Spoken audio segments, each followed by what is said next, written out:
पाप तीन प्रकार के होते हैं। एक अज्ञानतावशात जो कोई हमसे भूल हो गई, कोई हमसे पाप हो गया। वास्तविक रूप से पाप पीड़ा पहुंचाना, किसी भी वर्ग को पीड़ा पहुंचाना। इस स्थागम जितने भी जीव जंतु हैं उसके प्रति हमारी सद्भावना होनी चाहिए। यदि सद्भावना नहीं है तो हम किसी को पीड़ा भी नहीं पहुंचावे। अगर हमसे अज्ञानतावशात, जिसे हम नहीं देख पाते हैं, जैसे अगर सड़क पर हम चल रहे हैं तो चींटी हमसे पिचा गया, दबा गया, उसकी मृत्यु हो गई, वो भी पाप है। लेकिन अज्ञानतावशात हम तो देखे नहीं, अज्ञानतावशात हमसे पाप हो गया, वो पाप जो है एक प्रकार का हुआ।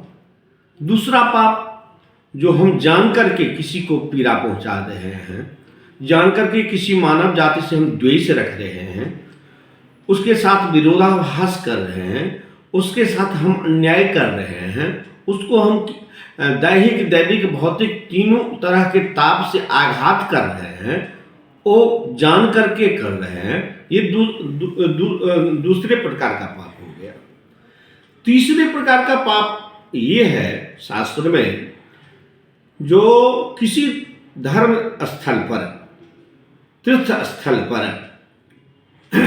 किसी मंदिर पर, किसी धार्मिक क्षेत्र में जाकर के यदि हम किसी को पीड़ा पहुंचाते हैं, हमसे किसी भी प्रकार का भूल हो जाता है, तो कहा गया है जो धर्म क्षेत्रे कृतम पापम, धर्म क्षेत्र में जो किया गया पाप है वो वज्रलेपो भविष्यति, वो वज्र के तरह, वज्र के लेप के तरह हो जाता है।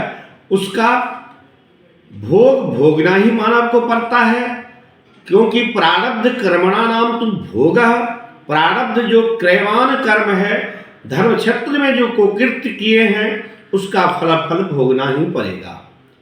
परंतु फिर पूजा साधना अनुष्ठान आदि ये सब जो है अज्ञानतावशात जो पाप है हो गया है, या जान करके धर्म क्षेत्र से इतर यदि कोई किसी तरह का पाप हो गया है, उसका ग्रहजन्य अरिष्टजन्य दोष का शमन करके अनुष्ठानादि, पूजनादि, जपादि, दानादि, स्नानादि क्रिया के द्वारा, साधना के द्वारा, भजन के द्वारा, संकीर्तन के द्वारा, स्तोत्रादि का संकीर्तन के द्वारा